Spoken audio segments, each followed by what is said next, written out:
Can I start? Yes, sir, please. Yeah, sure. Continue. So, yeah, thank you for the invitation to give a talk here.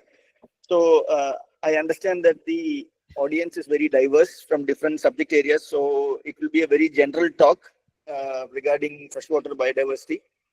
I'm talking about three aspects of freshwater biodiversity. One is the status, then what are the issues and challenges facing by freshwater biodiversity, and then what opportunities do we have to conserve and manage freshwater biodiversity.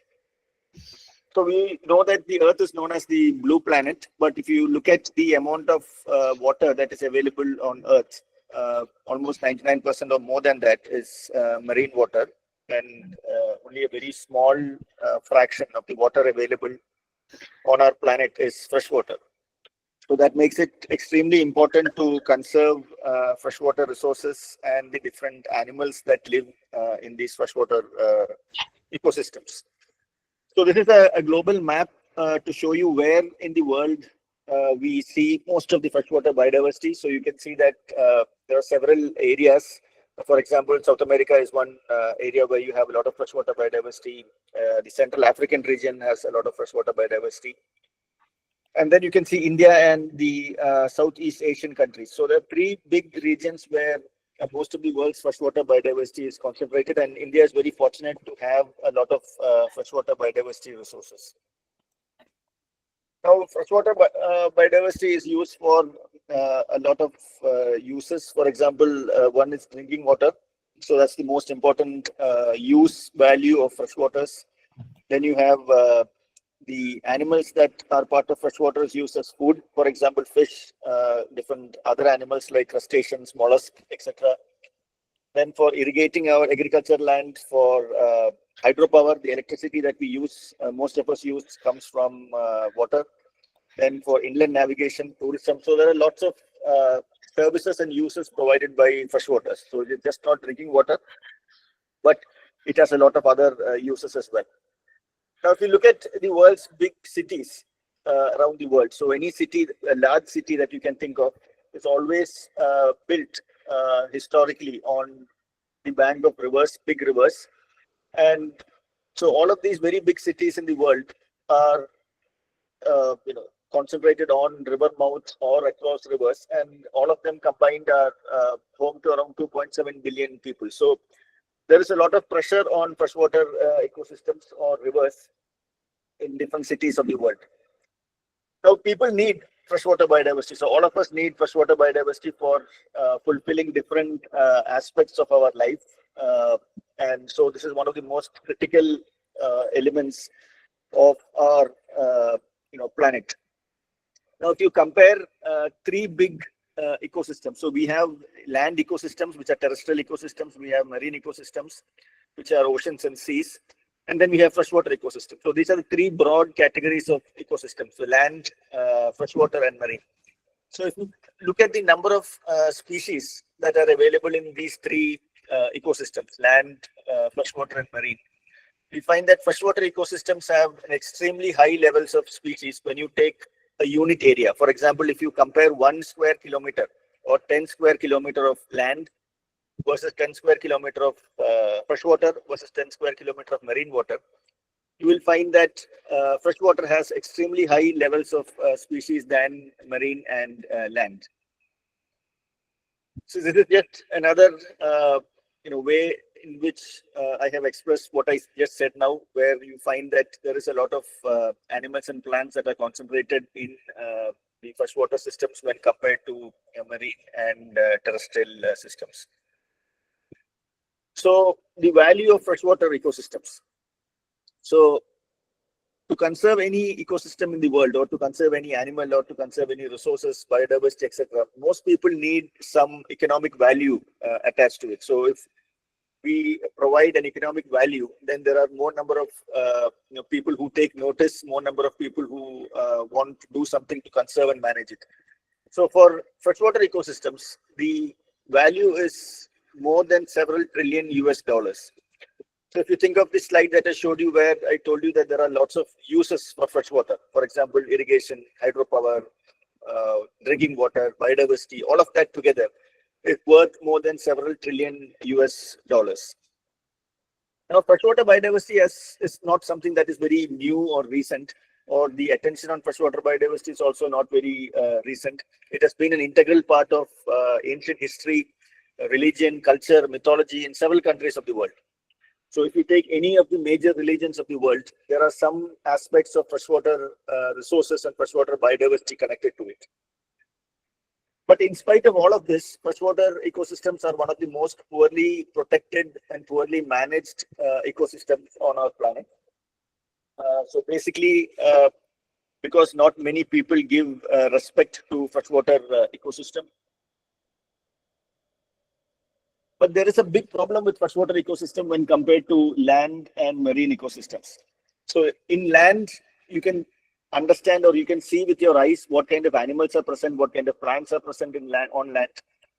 The same way, to a large extent, you can also see what marine life is available. For example, you can do diving, scuba diving, or snorkeling, and find out what are the different animals that are present in the marine ecosystems. But when you compare land and marine ecosystems, you have absolutely no idea, or we are compromised by understanding what sort of animals are present in rivers, lakes, wetlands, etc. Because these are ecosystems which are very difficult to observe underwater, because they are mostly very fast flowing or very turbid in nature, so that it is not very clear to understand, or it is not possible for us to understand and see what type of biodiversity is present in these freshwater ecosystems when compared to land and marine. So this is a big problem for common man or common public to understand and relate to freshwater biodiversity. So aquariums are one of the very few opportunities by which we can understand what type of animals are present in freshwater bodies. So that's the only way in which we can understand freshwater biodiversity. Now, this is what is happening to freshwater biodiversity around the world. So over the last 50 years, from 1970 to 2018, 2020, or even later, we can find that freshwater biodiversity has been declining at extremely fast rates. So we have lost almost 80% of our freshwater biodiversity over the last 50 years. And so this is an extremely quick and very negatively impacted decline, which, if it goes like this, we might lose a lot of freshwater biodiversity in the next 10, 15, or 20 years. Now, wetlands are one of the most common types of freshwater ecosystems that all of you are familiar with. We have lost almost 3.4 million square kilometer of wetlands since 1700 AD. So over the last 4 centuries, we have lost almost 3.4 million square kilometer of wetlands. That's a huge number. And this is just a map to show you where most of the wetlands that are available today are, and where most of the wetlands that have been lost are. So all the red colored areas are where you have the maximum wetland loss, and then you can see that Europe, India, South and Southeast Asia, all of these regions are where there are lots of wetland loss. So again, this is another representation of how we have lost our wetlands from 1700. So you can see how the graph is going down. So an extremely delicate situation with our wetlands around the world. Now, I already told you that compared to land and marine ecosystems, it is very difficult to understand and relate to freshwater ecosystems. So that is the biggest problem that the world is facing in order to conserve freshwater ecosystems. The common public are not really engaged. The common public does not relate to the issues surrounding freshwater biodiversity, because we don't know what is there. We see a lot of wildlife on land. So tigers, elephants, lions, different birds, different plants. So people get interested with these animals, butterflies, birds, all of that. The same way with marine ecosystems, we are all familiar with whale, shark, dolphins, marine turtles, all of those kind of animals that live in the sea. So we are able to relate and understand the issues with land and marine-based biodiversity, but this is not happening with freshwater ecosystem. We still lack information on what species are found in these ecosystems. For example, if I ask all of you to name at least 10 species of fish that are found in a river very close to you, I'm sure most of you will not have an idea, but you will have an idea about the names of birds or animals or other common organisms that are present on land and to an extent in the sea. Now we have what is known as a freshwater paradox, which is, so I told you that less than 1% of planet's surface is freshwater, 99% is marine. But if you look at the animals present in these systems, for example, fish, so 50% of the world's fish live in marine water and 50% of the world's fish live in freshwater. But if you just think about the area that is available to them, 50% of fish live in 99% of the planet's waters, and the remaining 50% live in less than 1% of the Earth's water. So there is a very acute bias there that freshwater animals have very, very small amount of freshwaters that are available for them to survive and grow compared to a very large area that is available in marine ecosystem. But the number of species are more or less the same. The same number of species in 99% of the Earth's surface, the same number of species in less than 1% of the Earth's surface.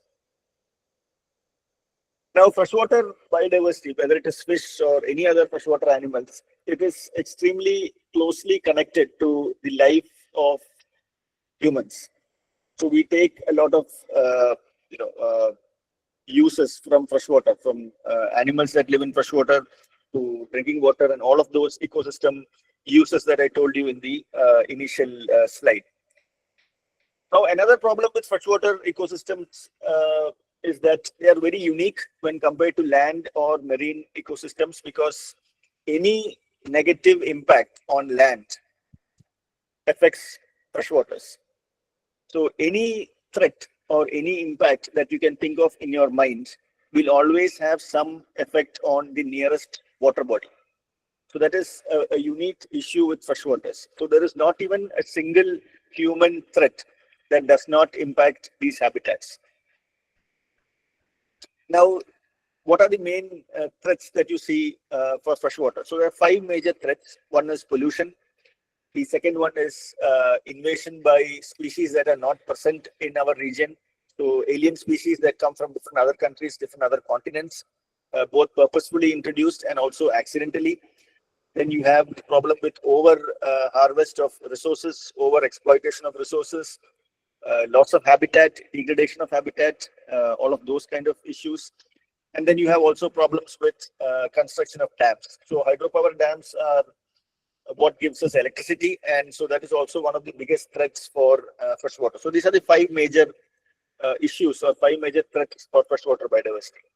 Now there are also other emerging threats. So these 5 threats used to exist from say 1970s or 1980s, but very recently over the last few years, there are lots of different new threats that are emerging, which are affecting freshwater biodiversity in one way or the other. So this includes climate change, infectious diseases, then contaminants, chemical contaminants, microplastic pollution or plastic pollution. Then there are also issues with nanomaterials. So there are lots of emerging threats. So as I said, any single issue that you can think of has some impact on rivers, lakes, wetlands, or any freshwater body you can think of. Now, just taking you through to the different threats that impact freshwater biodiversity. One of the major threats is the construction of hydropower dams. So we need electricity. Everybody needs electricity to survive, and most of the power generation comes from water, as you know.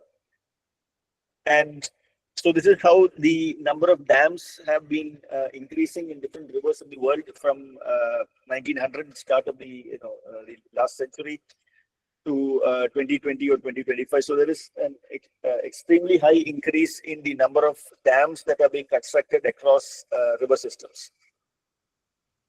Now, if you see, there are several areas where there are intensive dam construction activities that are taking place. So one is South America in the river Amazon, which might be familiar to you, one of the largest rivers of the world.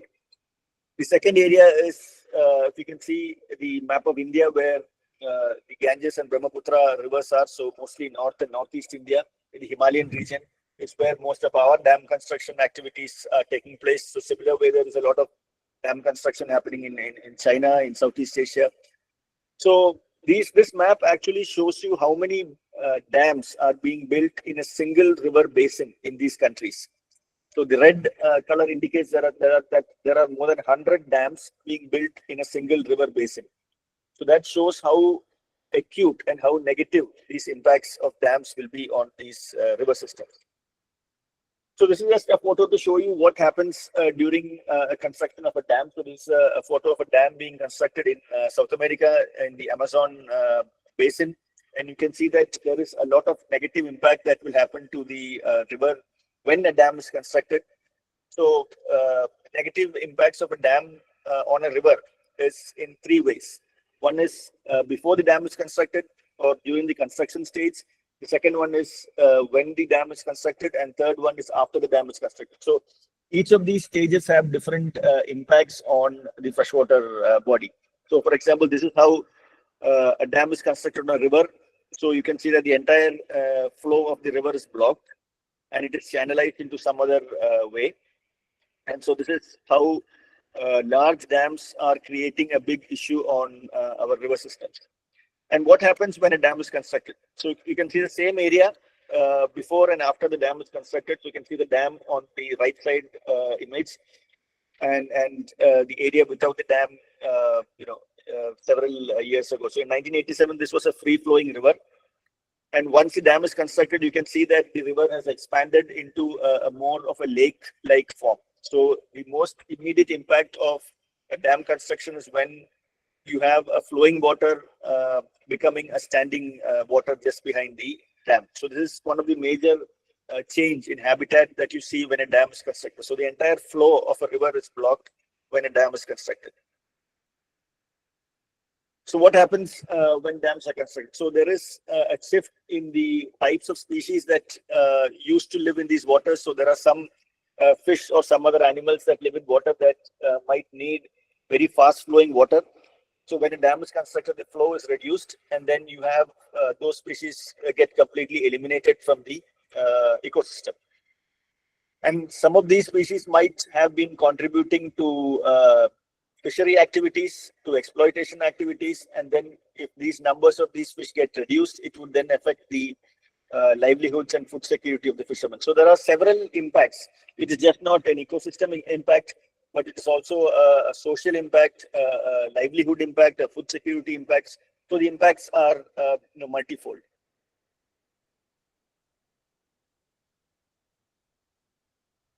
Yeah. So the other thing that we have to understand is that water is a shared resource. For example, there are several rivers which flow through different countries. For example, the Brahmaputra, if you take, so it flows through China, it flows through Bhutan, it flows through India, and then Bangladesh. Same way, if you take Ganges, it's shared between India, Nepal, and Bangladesh. So water and rivers are shared resources. So it is not just country-wise, it is also state-wise. For example, there are several rivers that pass through several states of India. And it is important to understand that no state or no country should control water from a river for their own selfish purposes.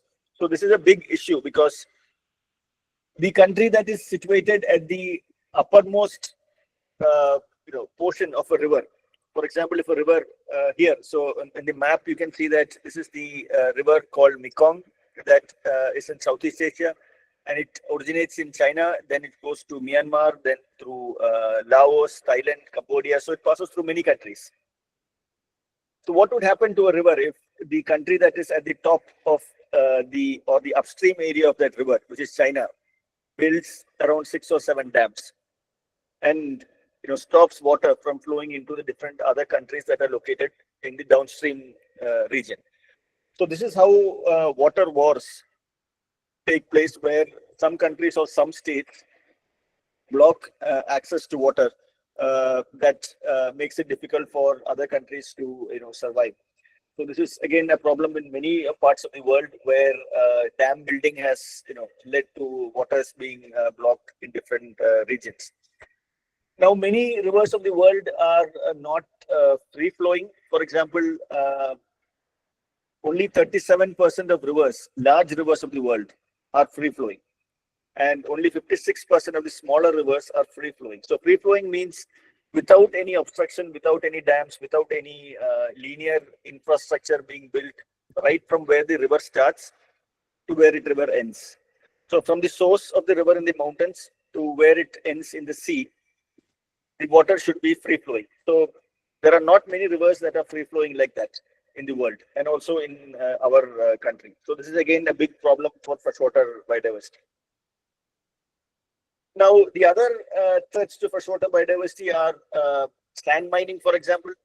So I'm sure many of you are familiar with sand mining issues. So sand mining is where you extract a lot of sand from these rivers for construction and other purposes.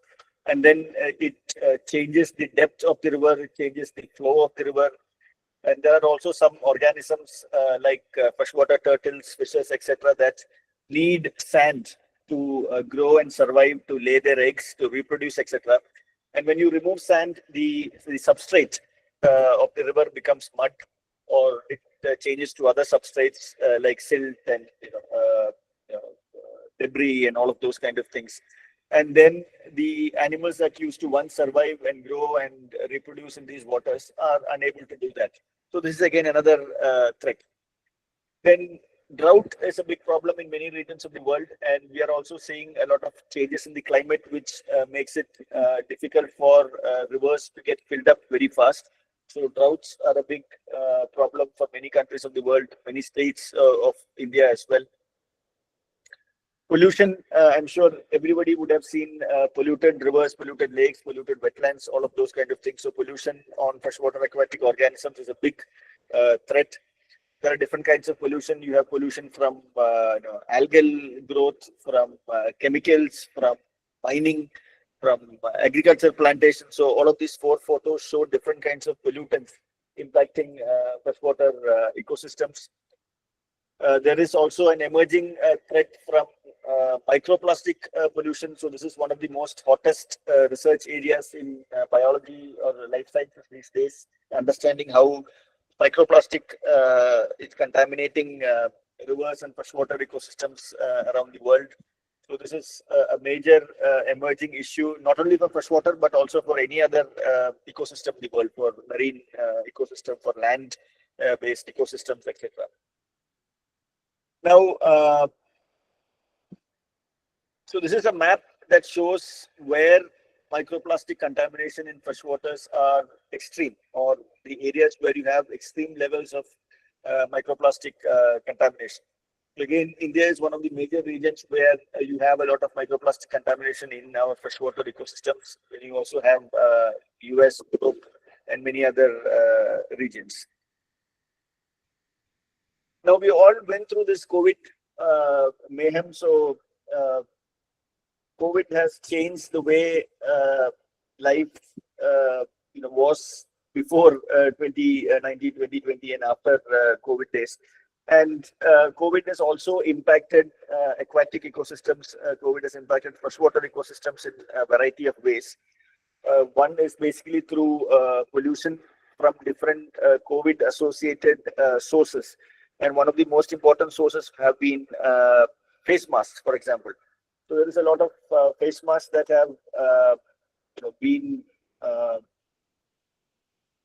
taken from freshwater bodies after they were just put out into these bodies without any treatment, or without any means of disposing them in a very eco-friendly way.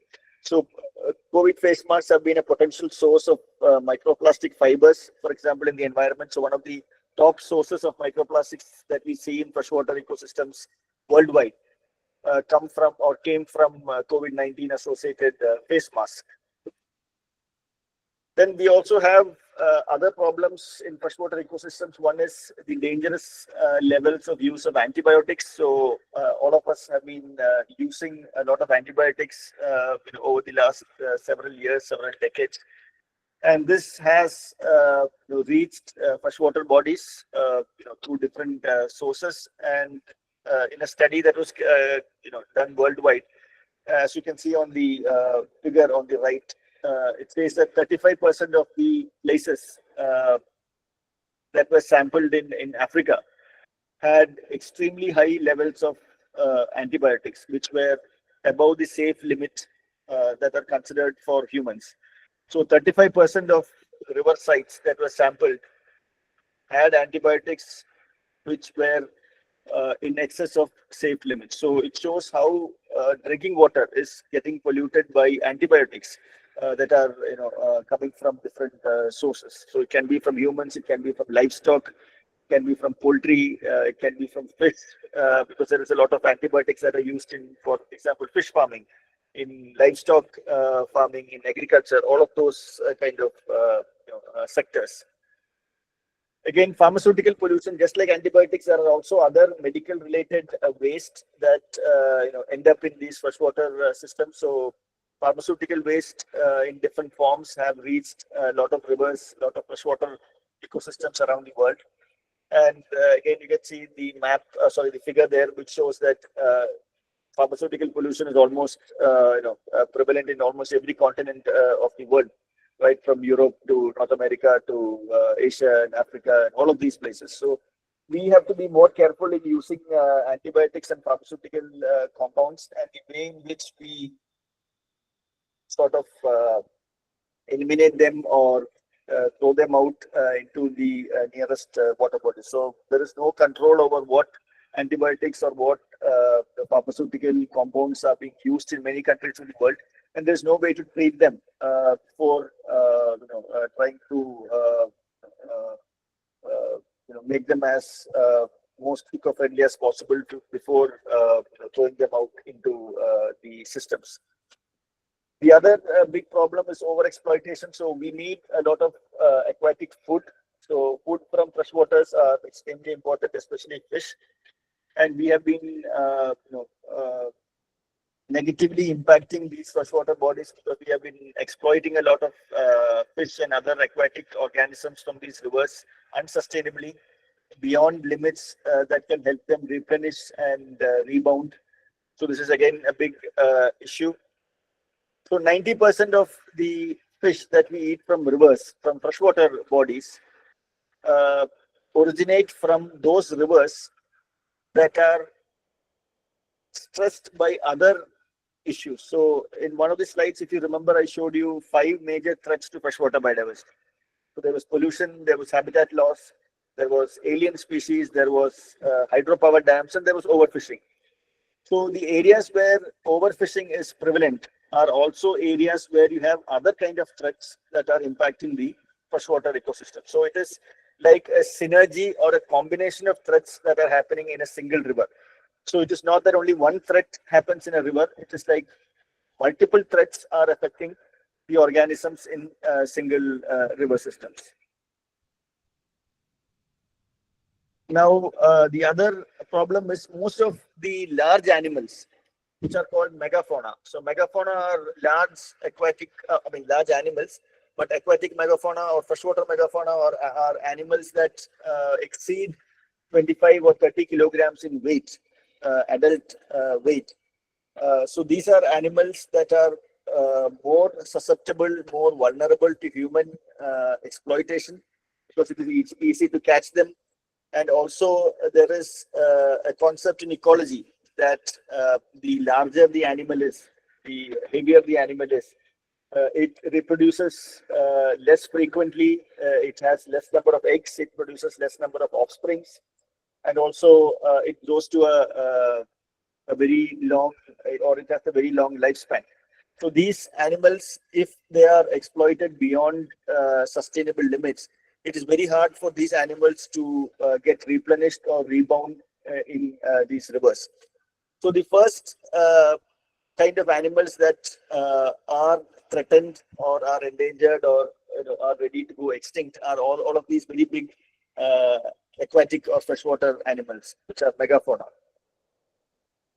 Now, this is, you can see that in some countries of the world, freshwater fishing is extremely important, and it is also extremely intensive. So, for example, this is a photo from one of the largest freshwater lakes in the world, called the Tonle Sap in Cambodia, in Southeast Asia, where you can see the number of. So these are all fishing villages, floating fishing villages. We can see the intensity of exploitation, intensity of fishing that takes place in these lakes, where every single unit area of a lake is being used for fishing by a family or by a group of people. So this shows how much of impact, how much of stress these lakes and rivers and other freshwater ecosystems of the world are facing. Now, so there are two types of fishing. So there is something called bycatch. So fishing is both targeted. So we undertake fishing for, or rather we undertake fishing for catching certain kinds of specific fish. Or there are also instances where certain kinds of fish would accidentally get caught, although the person who is going to fish or the boat that is going to fish might not be specifically looking for that particular animal or fish. But there are also certain other animals like dolphins, crocodiles, turtles, all of them that accidentally get caught in these fishing nets. So these are known as bycatch or incidental catches, which are animals or catches which are not targeted, but they accidentally end up in fishing net. So this is also a big problem for freshwater biodiversity conservation, because there are animals like dolphins, like crocodiles, like turtles, which are extremely threatened, less in numbers, which again accidentally get caught in the fishing nets, and then they die. So bycatch is one of the most important, understudied, underdocumented problem for freshwater biodiversity. Not many people talk about such a problem, because nobody goes fishing for a dolphin or nobody goes fishing for a crocodile. But then they accidentally get entangled in these nets, and that it is very difficult to, for these animals to survive. The other big issue is the proliferation of non-native or alien species in our freshwater ecosystems. So, because of commercialization, because of people moving from one region to the other, because people need more and more new, organisms to eat, more and more new organisms, for example, to keep in their aquarium. So there are several freshwater animals that are purposefully brought from different countries of the world. There are also instances of animals that accidentally come into our country, but there are also purposeful introduction as well. So both of these things together, accidental and purposeful introduction of alien species that are not native, or species that were not historically found in a country, for example, in India, have been brought in for different purposes. And these animals have, or these organisms have, compete. I mean, they still keep competing with our native animals or native organisms for food, for shelter, areas for reproduction, all of those kind of things. And then they create a negative impact on native species. So this is a map which shows what percentage of rivers in India have alien organisms or species that have come from outside India. For example, you can see that many rivers in the north and northwest and northeast of India, and also in southern India, the orange colored regions there have anywhere between 5 to 25% of organisms or fish in those rivers are species from outside the country. And so this means that almost 1/4 or 25% of many rivers, or 25% of the fish that you see in many rivers of our country, are non-native, or are species that are not found in, or not historically were found in India, and which have come from different other countries or different other continents of the world. Now, the biggest problem is aquariums. So I'm sure many of us keep aquariums. I'm sure many of the people here in the audience might have kept fish in a tank or a bottle, or in a larger aquarium when they were kids, or even there might be people who even keep fish now. Now, the problem with aquarium fish is that most of the fish that you find in aquariums, 90% of these aquarium fish are not Indian fish. They come from outside the country or outside the continent. Most of them are from South America. Some of them are from Southeast Asia, from Australia, all of these places. And there is a tendency of people or tendency among people to release these fish once they get bored with these fish, or once they get tired of keeping the fish, or even once the fish becomes larger for their aquarium or for their bottle. So they just release the fish into the wild, into the nearest lake or nearest wetland or nearest river or things like that. So this is a big problem for alien invasive species, and this is also one of the main pathways or one of the main mechanisms by which these non-native species enter our rivers and lakes. Now, so what we have to understand, what we have to preach, and what we have to tell people is that never release a live fish into a natural water body. You might not know what kind of impacts that these fish can create on the natural water bodies. So never dump or never release aquarium fish into a natural water body when you get tired of keeping them, or when you get bored of keeping them, or when these fish turn larger and then you can no longer hold them in your aquarium. It is very easy now to find all of these very exotic, very nice looking fish that are also sometimes dangerous from online dealers. So commercialization has made it extremely easy for people to get these fish and other organisms. You can easily buy them on online stores, and therefore there is no audit. There is no legal mechanisms by which you can actually check what kind of species are in the country, or what kind of species are people buying, etc. So this is an extremely difficult trade to track. And this is what happens. So these are extremely large fish that are otherwise found only in South America in the Amazon River, have now entered our river systems, our lakes, our water bodies. So this is a photo from Kerala, where you find such a very big, giant predatory fish that used to never occur in our waters 10 years ago, are now easily found in our natural water bodies. The other problem is, or the threat, emerging threat to freshwater biodiversity is from climate change.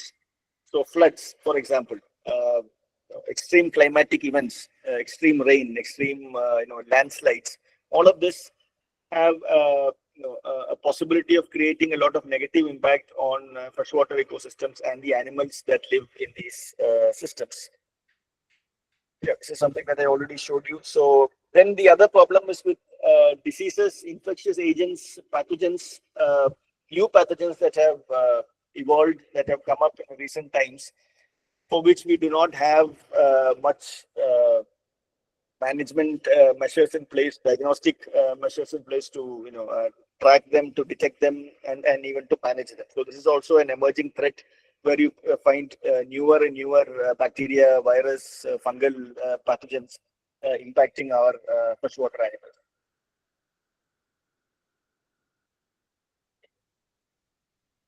So one of the most famous examples of pathogens in freshwater bodies is this fungus known as chytrid. So chytrid fungus is one of the world's most deadliest fungus that has impacted frogs around the world. Now, the frogs that are affected by this fungus tends to have 100% mortality. So all of these frogs that are affected by this chytrid fungus die, within a few weeks' time, and there has not been any therapeutic agents or any management measures that have been developed to control and manage this disease called chytrid. The other problem is increasing salinity. So we are seeing that more and more seawater, more and more saline water is coming into the land areas. For example, many of the groundwater resources in many of the states of India are now facing a problem with increasing salinization. So marine water is seeping underground through the groundwater resources. This is becoming a big problem for freshwater biodiversity and freshwater ecosystems around the world. The other problem is with human growth, human population increase, mostly in the urban regions. So if you remember one of the earlier slides that I showed you, where I told you that most of the very large cities of the world are built on the banks of major rivers. And when you have population increase happening every day or every second in the world, the growth of urban areas, the growth of cities, together with climate change and the availability of fresh water, are causing a big issue around the world. So when you have more people, you need more fresh water, and that fresh water is again, threatened by a variety of stress and issues that I told you about. So this is a very vicious cycle where all of these aspects are interconnected, and it is very hard to find a trade-off, an amicable solution to manage freshwater resources. Now, this is a very a sad or a frightening map, for example, which shows which areas of the world will face acute water shortage, freshwater shortage, in the next 25 years. So this is a prediction for 2050, for the year 2050. So it is not a prediction for the next 100 years or 200 years or next 500 years. It is just a prediction for 25 years, a time where all of us would still be on this planet, in this region. And you can see that Indian subcontinent, or the region in India, is where more than 50 million people will go without fresh water, or will go without access to fresh water in the next 25 years. So such high is the amount of freshwater withdrawals, freshwater extraction that is taking place.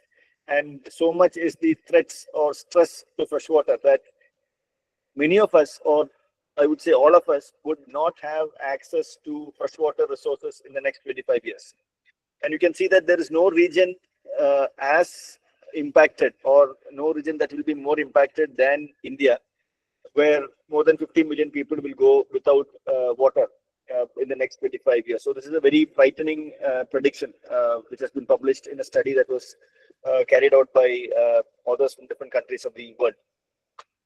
Now, we all know about how the world is trying to manage and conserve our resources in a very responsible and sustainable way. And one of the biggest global goals, global targets, is what is known as the Sustainable Development Goals, or SDGs.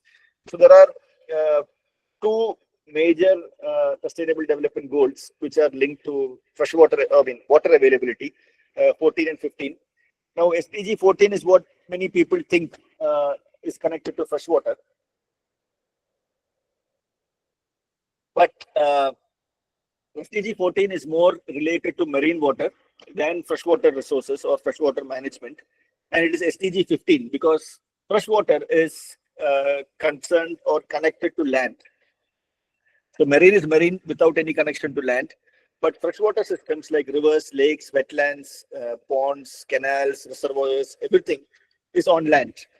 And therefore, these freshwater systems are considered to be part of land-based system. So the SDG 15 that talks about life on land is more relevant to freshwater resources than SDG 14, which is more relevant to marine water. So this is something that people get confused with, and some people even do not know the differences between SDG 14 and SDG 15. So they just think that SDG 14, just because it says life below water, it includes all water resources. But freshwater or water on land is more related to SDG 15.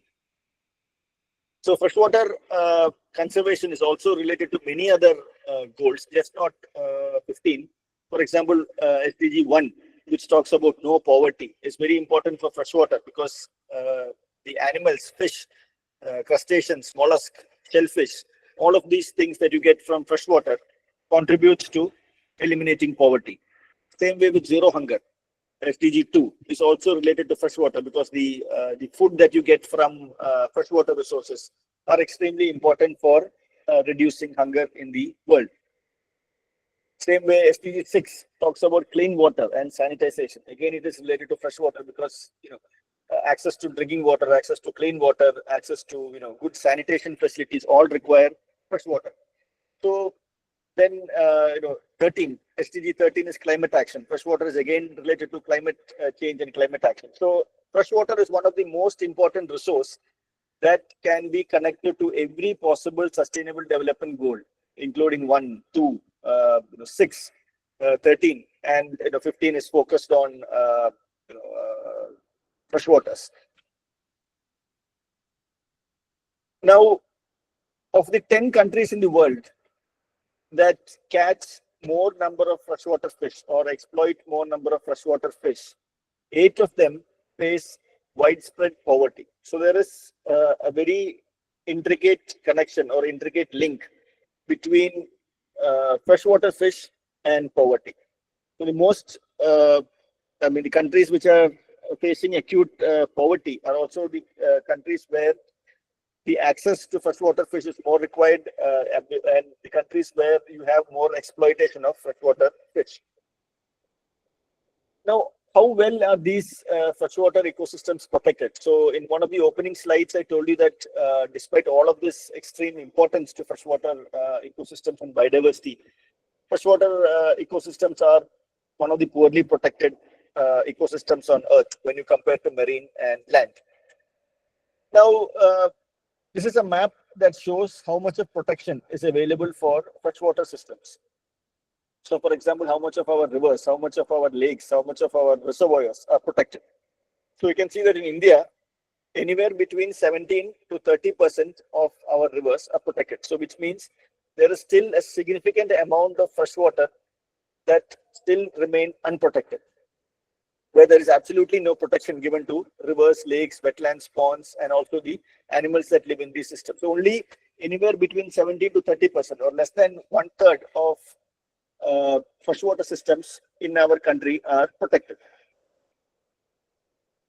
Now, the average level of protection for the rivers of the world is only 13%. So which means that only 13% of our planet's rivers are protected.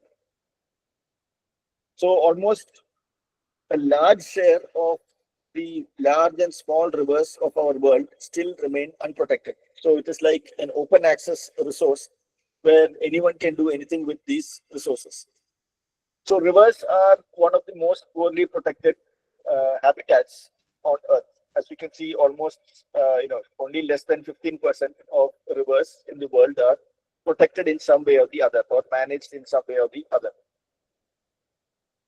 Now, so before I end, I would say that I showed you several graphs which shows that freshwater biodiversity has been declining.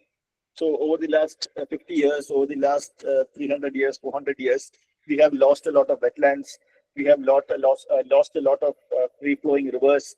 We have lost a lot of rivers to dams, to pollution, all of these things. And so this graph is on a decline. So the black portion on the map is what shows how much decline has been happening to freshwater biodiversity around the world. And unless we do something very drastically in the next few years, this graph will keep decreasing. So in order to bend this curve or to bend this graph and to make sure that this graph goes up, or at least the graph is stable or stagnant and it does not go even below or even decrease below the sustainable limits, we have to do a lot of things. And so there are 6 main things that all of us as humans who live on this planet have to do our bit to conserve and manage freshwater resources. So one is, we should allow our rivers to flow more naturally and more freely. So we should not create any obstructions on our rivers, like building canals, like building dams, all of that. So there should be, I'm sure we also need electricity, we also need water for irrigation, all of that we need. But again, it should all be in a very responsible and very sustainable manner. Then we should do our bit to improve water quality in these freshwater ecosystems, because most of the freshwater ecosystems are polluted beyond their maximum potential limits. So we have to improve the water quality and manage the water quality of these freshwater systems. We have to protect and even restore critical habitats. So many of the habitats have degraded, many of the habitats have deteriorated. So we have to make sure that some restoration activity is being done to bring back these ecosystems to their normal or prehistoric levels. We should make sure that we fish and exploit uh, fish and other resources responsibly and sustainably, not overfish them, not overexploit them. So also not to over extract or over exploit sand from rivers and lakes. So extraction of both living and non-living resources should be done again in a very responsible manner. Uh, we should make sure that we do not introduce new alien or new non-native species into these ecosystems. Do not release your aquarium fish. Do not release fish that have been brought from outside the region or from outside the country. So all of these should be our priorities to make sure that freshwater biodiversity, freshwater conservation around the world is sustained for future generations. So this is my last slide. So unless we do all of this, we will be in a situation where we will not have access to freshwater resources or freshwater per se.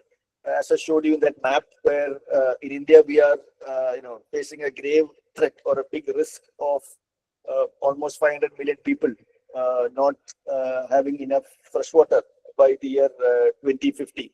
So this is a big issue that we need to take care of. So we need to make sure that we protect our freshwater ecosystems, we manage those resources, and also try to build a connection, build an engagement with freshwaters, with rivers, with lakes, take part in different activities that can help us restore and rejuvenate and manage these freshwater ecosystems.